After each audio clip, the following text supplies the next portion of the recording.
Muy bien, ¿cómo están, amigos? Hoy yo quisiera empezar haciendo una pregunta a cada uno de ustedes. ¿Cuántos han peleado con alguien? ¿Cuántos de ustedes han tenido una discusión alguna vez que son de esas que, híjole, la cosa se pone bien tensa? Si la respuesta es no, espera a que te cases. No, no es cierto. Recomiendo ampliamente la vida de casado, pero sí o no, cuando hablamos de peleas, de argumentación, de discusiones, es algo como natural en nuestra vida. Es algo que simplemente es parte de la humanidad, y hasta tenemos como frases que usamos todo el tiempo cuando peleamos, cuando discutimos. Frases como esta: oye, pero yo llegué primero. O decimos: ya déjalo, no te está haciendo nada. O decimos: pero tú me lo prometiste. Y son cosas que decimos, seas chico, seas grande, no importa tu edad, no importa tu educación, no importa tu cultura o de dónde seas. Es como si existiera una especie de estándar de comportamiento, un código de conducta universal, que de hecho asumimos que la otra persona debe conocer, porque hay cosas que simplemente están bien, hay cosas que simplemente están mal. Y lo interesante, ¿sabes?, es que no es algo, no sé si estás de acuerdo conmigo, pero no es algo que se origina en nuestro interior. Es como una cosa externa, es como algo externo que informa nuestra conciencia y nos hace sentir mal, que informa nuestra conciencia y nos impulsa a hacer lo que está bien. Tal vez no estás de acuerdo conmigo porque, no sé, son pocas las ocasiones en las que sientes que debes de atender o seguir este código. Pero lo que sí sé es que si ese código existe, tú quieres que los demás sí lo sigan, que los otros, el que está al otro lado de ti, sí lo respete. Porque al final del día, amigos, seamos honestos, a los mentirosos no les gusta que les mientan. O sea, tú puedes mentir, pero no, a mí que me hablen con la verdad, ¿sí o no? A los ladrones no les gusta que les roben. No sé si sabías eso, pero si tú le robas a un ladrón, no creas que dice: bueno, pues es parte de la vida, así es la vida. No, le llama a la policía y dice: oye, me robaron. De alguna manera, amigos, es algo que todos compartimos, seas seguidor de Jesús, no seas seguidor de Jesús, cristiano, católico, ateo. Es como esta gran hipocresía de la vida de la que todos somos parte, porque si existe este código de conducta, este estándar de comportamiento, mira, lo atendemos, nos acatamos a él cuando nos conviene, y cuando no nos acatamos a él. Y saben, esa es precisamente la dinámica de la humanidad, que destaca el por qué la llegada de Jesús a nuestro mundo fue tan buena noticia. Fue una noticia tan buena que la verdad le cambiaba la vida a cualquier persona que la escuchaba. Sabes, hoy hay mucha resistencia en cuanto al cristianismo, sobre todo resistencia alrededor de si es verdad o no es verdad. Y sabes, te soy honesto, yo puedo entender que alguien diga: no puedo creer eso, o me parece difícil. Seriamente, creo que hay muy buenos motivos por los cuales alguien pueda decir: no creo que sea verdad. Pero lo que me parece súper raro, honestamente, y difícil de entender, es que alguien diga: es que no sé si es bueno. No sé si el cristianismo es bueno para mí. No sé si el cristianismo es bueno para mi familia, para nuestra cultura. Porque estás de acuerdo conmigo que cuando tú escuchas algo malo, híjole, dices: ojalá no sea verdad. Dices: no es cierto, hasta decimos eso, no me digas eso.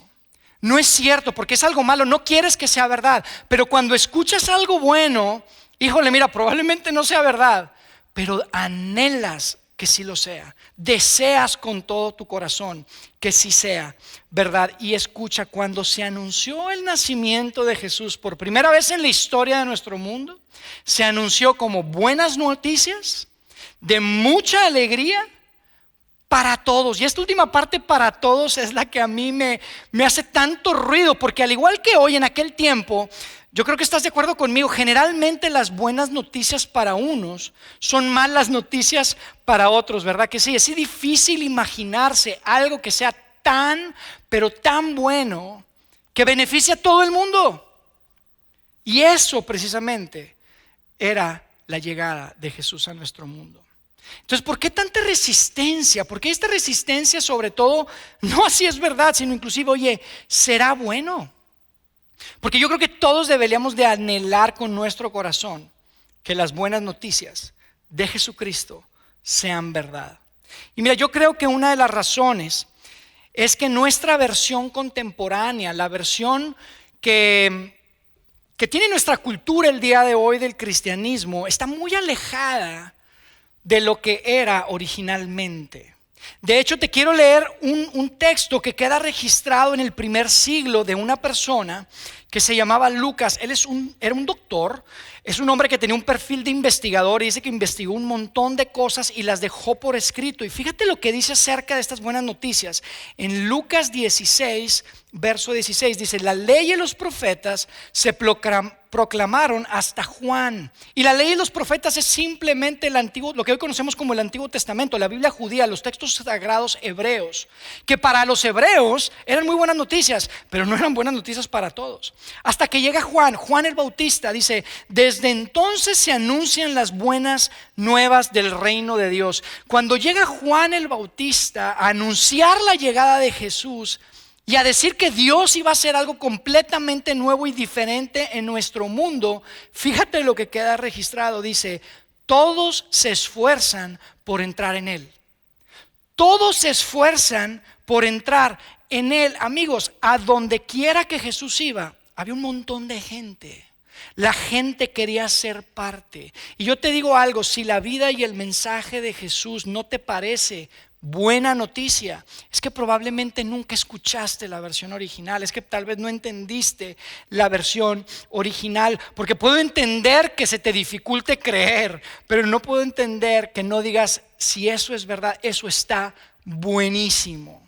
Y mira, una de las cosas que creo que hace que estas buenas noticias sean tan buenas noticias es que el mensaje de Jesús nos vino a recordar una gran verdad, una verdad que inclusive llega a ser hasta inquietante y algo alarmante para algunos. Y esa verdad es que no somos tan buenos.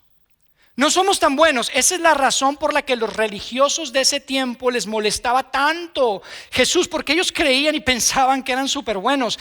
Pero esa verdad también le trajo gran esperanza a los pecadores de esa época que no pensaban, sabían que no eran tan buenos.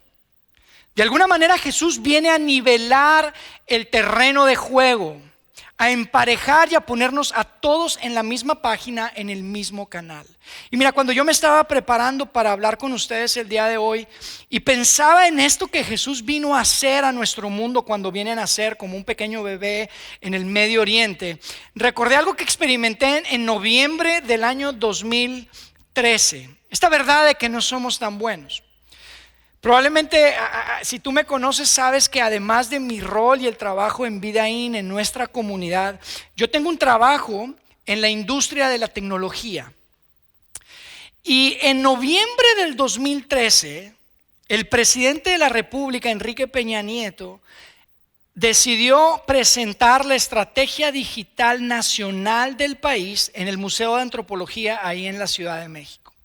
Y yo recuerdo que cuando yo me enteré de esto, yo dije: híjole, sería tan bueno ir a esa cosa, ¿no? Para poder conocer gente, porque Presidencia había invitado a un montón de personalidades, las personalidades más importantes en la industria de la tecnología, directores de empresas. Había también ahí invitados, pues, políticos. Había gente muy importante. Tú ya te imaginas, puro jefe.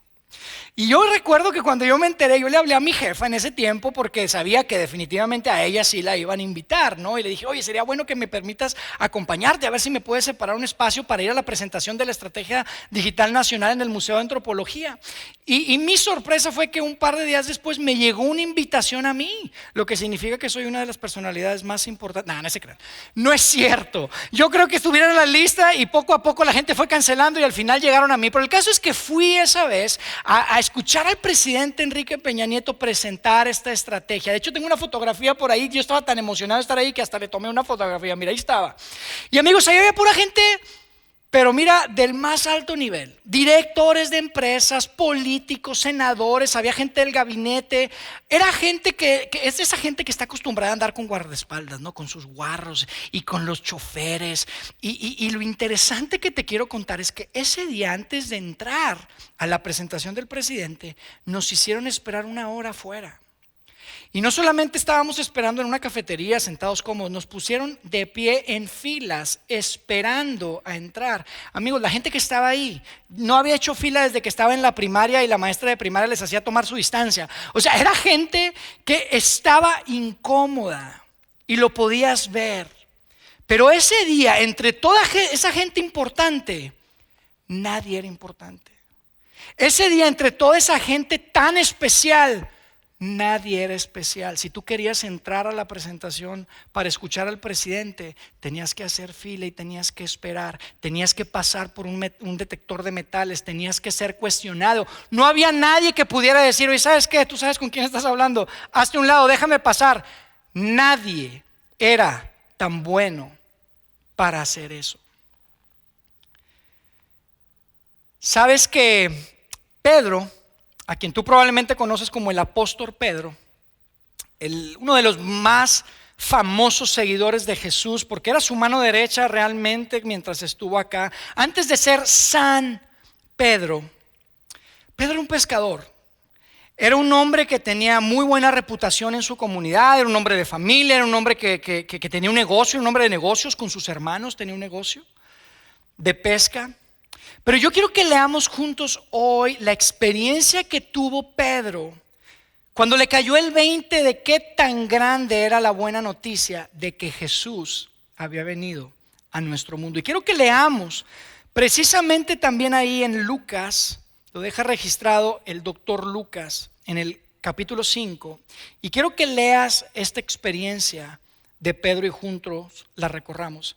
Dice: cierto día, mientras Jesús predicaba a la orilla del mar de Galilea, grandes multitudes se abalanzaban sobre él para escuchar la palabra de Dios. Y quiero hacer un pequeño paréntesis acá, porque cuando nosotros escuchamos la palabra de Dios, automáticamente a la mente, si tú creciste en una familia que la iglesia era importante y esto de Dios, tú dices la palabra de Dios, pues es la Biblia, ¿no? Entonces estaban escuchando a Jesús hablar de la Biblia, pero amigo, la Biblia en ese tiempo no existía. Lo que está pasando aquí es tan importante que simplemente quiero que te lo lleves y pienses en esto. La gente que estuvo con Jesús en el primer siglo, después de que Él muere y resucita, y ellos empiezan a registrar todas las cosas que sucedieron, se dieron cuenta de algo. Y dijeron: oye, cuando escuchábamos a Jesús enseñar, ¿no estábamos escuchando la ley y los profetas? El Antiguo Testamento para nosotros el día de hoy. No estábamos escuchando simplemente un rabino que hablaba muy bien, una buena charla. Estábamos escuchando las mismas palabras de Dios. A mí me parece increíble eso, pero fíjate lo que pasa en el verso 2, cuando Jesús estaba ahí hablando y dice, queda registrado de que estaba hablando la palabra de Dios. Dice: entonces vio 2 barcas que los pescadores habían dejado en la playa mientras lavaban las redes. Y lo que tienes que saber es que los pescadores en ese tiempo pescaban de noche, porque de noche el agua estaba fría, los peces subían, y como pescaban con redes en ese tiempo, no podían esperarse a que saliera el sol, porque cuando salía el sol por la mañana los peces bajaban y era más difícil pescar. Entonces pescaban toda la noche y tan pronto salía el sol iban a la orilla, sacaban sus redes, recogían todas las latas de cerveza o lo que hayan estado tomando ahí en la noche, limpiaban, quitaban las algas y aventaban las redes para que se sequen. Y esa noche en particular, Pedro no había pescado nada. Había tratado de pescar toda la noche, pero no había pescado nada. Y está terminando de recoger y de limpiar sus redes, cuando fíjate lo que hace Jesús. Dice en el verso 3: subió a una de las barcas que pertenecía a Simón, o sea Pedro, y le pidió que se alejara un poco de la orilla. Luego se sentó y enseñaba a la gente desde la barca. Ahí tienes a Pedro. No se puede ir a casa después de estar toda la noche trabajando y no haber pescado nada, porque resulta que Jesús, este maestro, este rabino, está usando su bote para enseñar a la gente a la orilla del mar.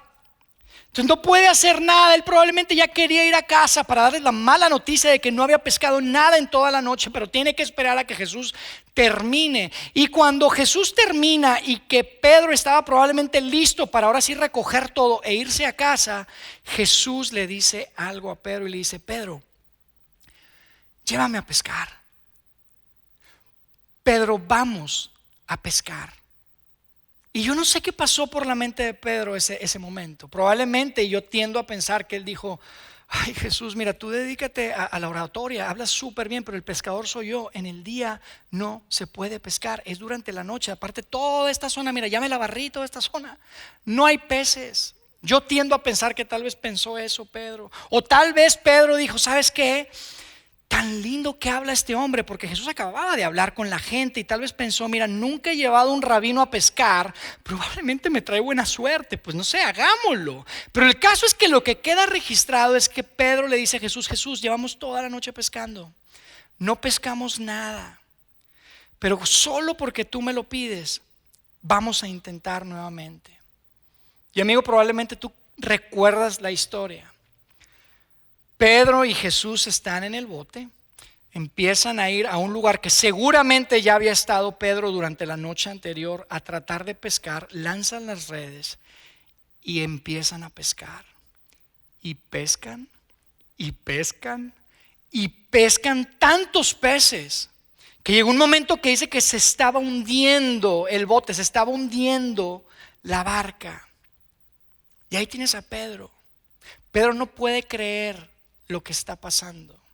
Pedro seguramente volteó a ver al rostro de ese rabino nazareno y de repente se sintió abrumado. De repente todo cambió en la vida de Pedro, porque de repente esa buena reputación de Pedro ante la sociedad se veía muy diferente a la luz de ese rabino nazareno.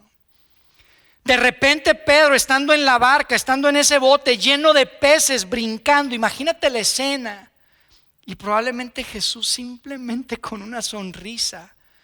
Pedro se siente tan avergonzado que suelta la red y mira lo que dice. Dice que cuando Simón Pedro se dio cuenta de lo que había sucedido, y probablemente tú te puedes conectar con lo que está viviendo Pedro o lo que vivió Pedro en ese momento, porque cuando Pedro se dio cuenta de lo que había sucedido, mira, de repente los peces y el negocio de la pesca y toda la gente que estaba en la orilla del mar viéndolos, no importó.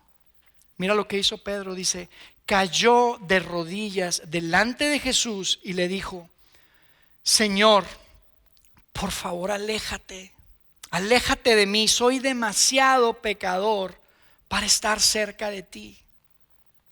Y yo sé que tú has leído esta frase, tú has leído probablemente esta historia, yo la leí 1000 veces, pero sabes, tal vez tú cuando lees esto piensas igual que yo y dices: oye Pedro, espérame, no hiciste nada malo, Pedro.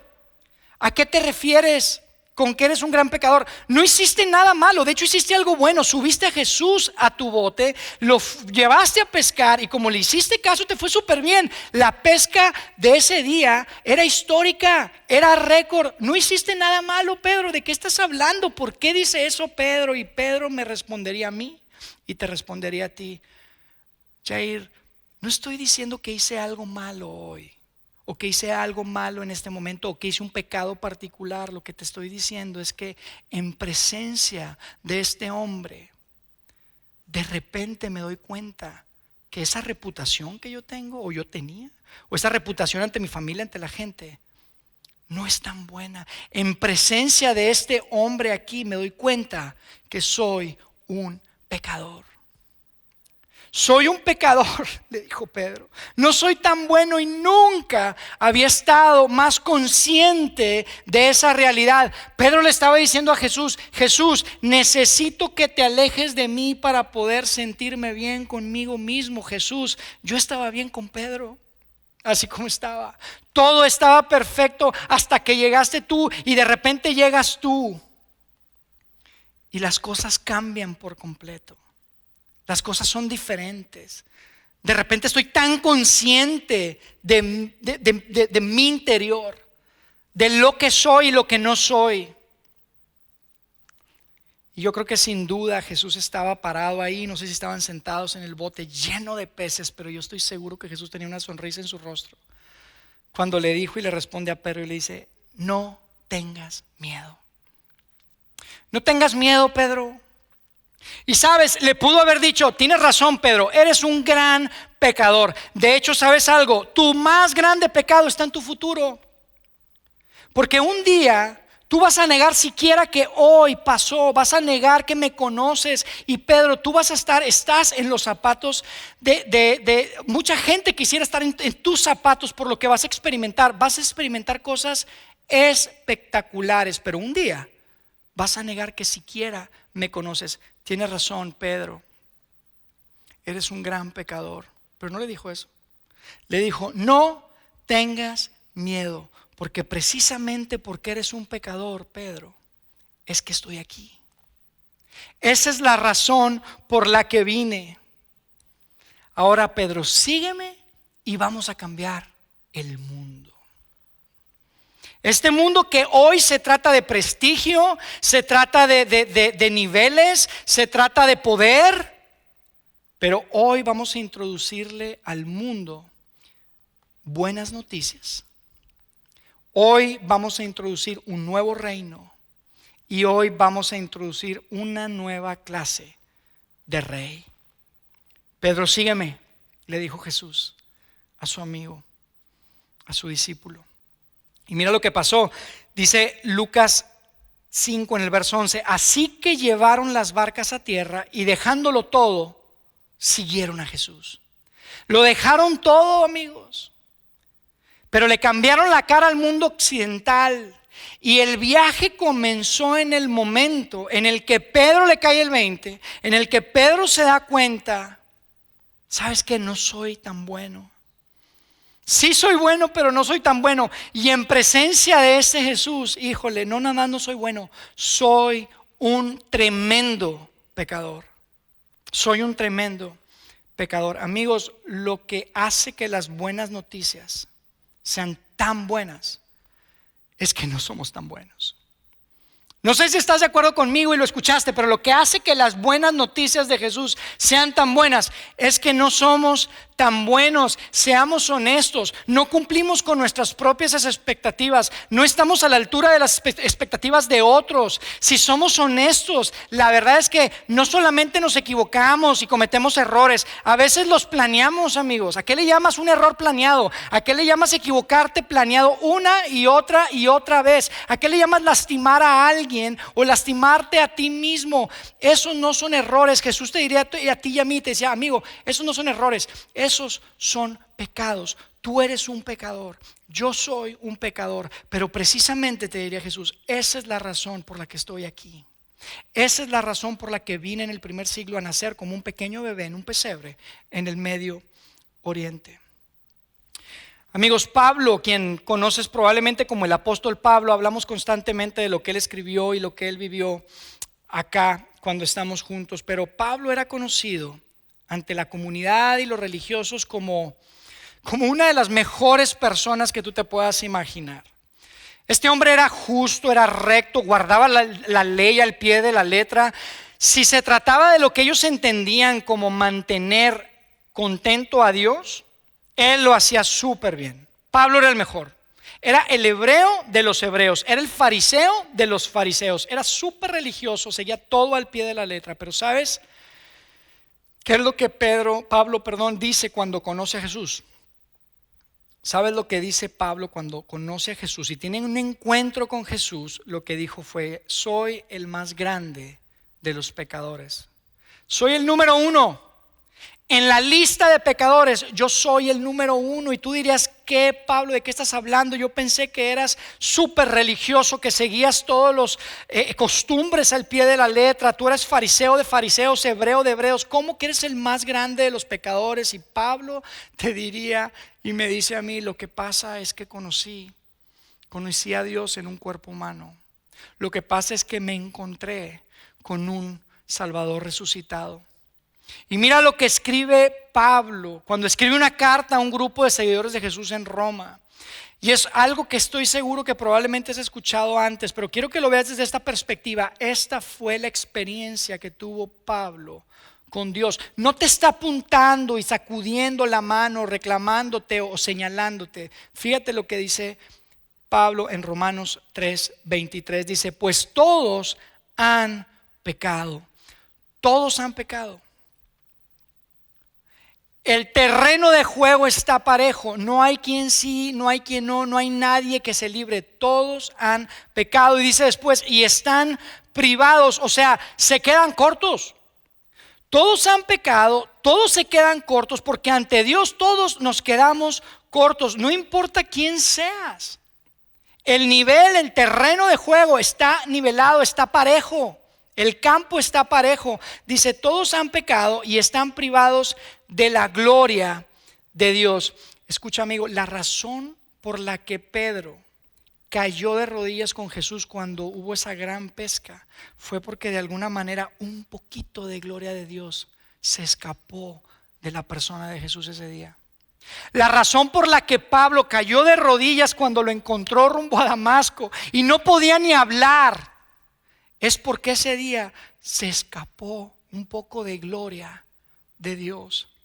Y yo les digo algo, amigos, el Dios en el que nosotros creemos, el Dios al que nosotros servimos, el Dios que envía a su Hijo a morir por ti, a limpiarte, para perdonar y pagar por tus errores, por tus pecados, es un Dios de gloria. Y ante a esa gloria, amigos, todos caen de rodillas. El terreno de juego está nivelado. Todos estamos en el mismo lugar ante ese Dios. Y observa, esta es una buena noticia. Tal vez tú dices, ¿qué es esto? Esta es una buena noticia porque es imposible llegar a donde quieres llegar si no reconoces dónde estás parado hoy. Eso fue precisamente lo que pasó con Pedro y lo que pasó con Pablo en sus encuentros con Jesús. Y fue precisamente en ese momento en el que reconocieron dónde estaban parados y dijeron, soy el más grande de los pecadores. Jesús, no merezco estar contigo porque soy un gran pecador. En ese momento, escucha, esto es importante. En ese momento fue cuando Jesús les dijo, hey, sígueme, vamos a cambiar el mundo juntos. En ese momento en el que se dan cuenta, les cae el 20, reconocen y están tan conscientes de lo que son y de lo que no soy, que Jesús les dijo, sígueme, vamos a cambiar el mundo. Fíjate lo que dice después, dice, están privados de la gloria de Dios, pero por su gracia son justificados. O sea, su gracia nos hace buenos. Justificados es simplemente estar bien con Dios. Y lo que hace estar bien es gracias a la gracia de Dios. No se trata de que tú seas muy bueno, entonces vas a estar bien con Dios. No se trata de que tú prometas ser muy bueno, entonces vas a estar bien con Dios. Porque, amigos, prometer no sirve de nada. Si yo voy a tu casa y rompo la ventana de una de tu casa, de tu sala o lo que sea, y rompo algo y te digo, ay, te prometo que no lo vuelvo a hacer, no cambia nada, ya rompí. Por eso tú y yo necesitamos más que una segunda oportunidad. Por eso es tan importante que necesitamos más que un gran compromiso y prometer ser mejores, ser buenos. No somos tan buenos. Por eso estas son buenas noticias, porque por su gracia fuimos justificados. Y escucha, lo que sigue es la gran diferencia entre el cristianismo y cualquier otra corriente de pensamiento, cualquier otro tipo de religión. La diferencia es lo que sigue, dice, son justificados gratuitamente mediante la redención que Cristo Jesús efectuó. Es gratuitamente, no hay que hacer nada. Esa palabra redención es simplemente ese rescate, esa paga que Jesús viene a hacer. Lo que hace que las buenas noticias sean tan buenas es que no solamente Jesús nació como un bebito, es que creció a ser un adulto y decide entregar su vida por ti y por mí. Amigos, ese nacimiento es tan buena noticia, de gran alegría para absolutamente todos, porque todos compartimos algo en común. Todos nos quedamos cortos. Todos nos quedamos cortos y todos hemos sido invitados a abrazar la misma solución. Mi hija Isabela cumplió 13 este año. Ya tiene 13 años. Y saben que al principio de este año, justo antes de que empezara todo este encierro y todavía estaba yendo a la escuela, tomó ciertas decisiones y hizo algo que le movió el tapete y finalmente terminó lastimándola a ella y lastimando a otra persona que justo para ella era muy importante en la escuela. Y yo recuerdo que esos días ella andaba con una cara diferente, ella andaba como triste, ella estaba preocupada. Ella había hecho algo que específicamente su papá le había dicho, que le había advertido que tuviera cuidado, que pensara bien las cosas, que pensara antes. Y ella sabía que se había equivocado. Y ella no le daba el valor de decirle a papá y a mamá lo que había pasado, pero eventualmente después de unos días invitó a papá y a mamá a su recámara y nos sentamos y nos platicó lo que había pasado. Nos contó de cómo ella se sentía tan mal, de cómo eso había impactado la relación con otra persona que ella también apreciaba. Y con lágrimas nos pedía perdón, porque se había quedado corta de lo que nosotros le habíamos dicho que debía hacer. Y esa noche la abrazamos, lloramos con ella y le dijimos que independientemente de que ella tenía que tener ciertas conversaciones difíciles, que con papá y con mamá todo estaba bien. No tenía que pasar por más pena, no tenía que pasar por más culpa. No había condenación con papá y mamá. Las cosas están bien. Y esa noche nos fuimos a acostar, mi esposa Karen y yo, y justo antes de dormirnos, Isabela nos envió un mensaje a ambos en el teléfono y le tomé una fotografía y quería mostrarlo acá. Ella dijo: los amo con toda mi alma, gracias por siempre amarme y siempre perdonar todas las malas decisiones y por ayudarme a aprender sobre ellas. Los amo demasiado. A lo que su papá le respondió: siempre te vamos a amar, siempre te vamos a perdonar y siempre te vamos a ayudar en todo. No había más pena, no había más culpa, no había más condenación. Lo que experimentó Isa ese día es como una pequeña fotografía de lo que tú puedes experimentar con Dios. Porque cuando traes a Dios tus errores, tus equivocaciones, tus desaciertos, Dios te va a decir: siempre te voy a amar, siempre te voy a perdonar y siempre te voy a ayudar en todo. No hay más culpa, no hay más penas, no hay más condenación. Yo no puedo saber lo que cada uno de ustedes que está conectado el día de hoy está viviendo. Y sé que probablemente muchos de ustedes han escuchado este mensaje antes. Sé que probablemente algunos es la primera vez que escuchan algo así, pero yo te quiero decir que independientemente de dónde estés parado en tu vida, yo estoy seguro que hoy es diferente y hoy representa una oportunidad para ti de decirle a Dios: Dios, te necesito en mi vida. Porque este año, vaya que nos ha recordado que, híjole, estamos tan conscientes de nuestras limitaciones, de que nos quedamos cortos. Este año nos ha recordado tanto, ¿sí o no? Que es tan fácil fallar y no llegar a la marca, no llegar al objetivo. Este año nos recordó a gritos que no somos tan buenos. Y yo no quisiera que hoy dejara de ser una oportunidad para ti, independientemente de dónde estés parado en tu camino de fe, independientemente de cómo te ha ido este año. Pero yo estoy seguro que hay muchos de ustedes que están conectados y pueden decir: sabes, si yo necesito a Dios en mi vida, o necesito a Dios en mi vida otra vez, porque hace tanto tiempo que no estoy consciente de esa verdad, no estoy consciente de ese gran amor y ese perdón y esa ayuda que tengo en Dios a través de Jesucristo.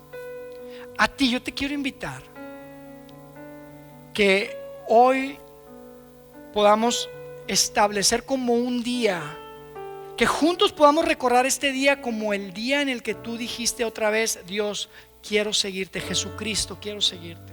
Quiero que hoy sea un día que siempre puedas recordar. Y simplemente te quiero invitar a hacer una oración. Yo tengo una oración escrita acá que, créeme, no es una oración mágica, ni significa que el que tú la repitas varias veces va a cambiar las cosas en tu vida, pero sí es una oración que yo quiero que recuerdes siempre, y que este 6 de diciembre pueda ser tal vez ese día en el que tú dijiste: Dios, quiero seguirte, te quiero otra vez en parte de mi vida. No importa si tienes 10, no importa si tienes 40, no importa si tienes 80. Tal vez tú piensas: ¿sabes qué? Yo ya he tomado tantas malas decisiones en mi vida, esto llega demasiado tarde. Escucha, amigo, nunca es demasiado tarde. Esto es para todos y es para ti. Así que quiero que juntos, ahí donde estás, en tu casa, sentado en tu sillón, tal vez vas escuchando en el auto, independientemente de donde estés, quiero que repitas la siguiente oración conmigo. Dios, me quedo muy corto. No solo he cometido errores, soy un pecador y te necesito. Te entrego mi vida y pongo mi fe en Jesucristo. Creo que su muerte en la cruz me limpia de todos mis pecados. Dios, me quedo muy corto. No solo he cometido errores, soy un pecador y te necesito. Te entrego mi vida y pongo mi fe en Jesucristo. Creo que su muerte en la cruz me limpia de todos mis pecados.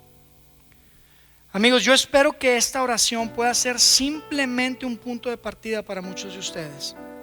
Esta oración pueda ser simplemente un catalizador de cambio en tu vida. Puede ser algo que genere una revolución interna, que te permita tomar decisiones diferentes, que te permita enfrentar las situaciones de forma diferente, porque puedes confiar y puedes estar seguro que Dios siempre te va a amar, que Dios siempre te va a perdonar y que siempre va a estar ahí para ayudarte. Ese es nuestro deseo y nuestro corazón. Déjame hacer una oración por ustedes y cerramos. Dios, gracias. Gracias por tu amor. Gracias por tu gran amor. Gracias por tu sacrificio. Y gracias porque hoy, 2000 años después, podemos seguir celebrando tan increíbles buenas noticias. Son tan buenas noticias que a veces es difícil de creer que sea verdad, pero qué bendición, qué regalo el poder saber y el confiar que tú eres un Dios real, que eres un Dios invisible, pero es un Dios real, que no decidiste quedarte ahí invisible, sino que decidiste venir y acampar con nosotros en el primer siglo. Gracias por Jesucristo, gracias por su amor, gracias porque a pesar de que frente a Él no solamente no somos tan buenos, sino que somos unos grandes pecadores, sabemos que su objetivo y su meta era precisamente salvar a un pecador como yo, a un pecador como cada uno de nosotros. Quédate con cada una de las personas que hicieron esta oración, sea la primera vez, la segunda o la cantidad de veces que la hayan hecho. Dios, que hoy pueda ser un parteaguas, que hoy sea un punto de partida en el que siempre puedan recordar que tú eres nuestro Dios, que contigo nada es imposible y que contigo podemos enfrentar la vida y encontrar la más grande satisfacción en ti. Gracias nuevamente en el nombre de Cristo Jesús, tu Hijo. Amén.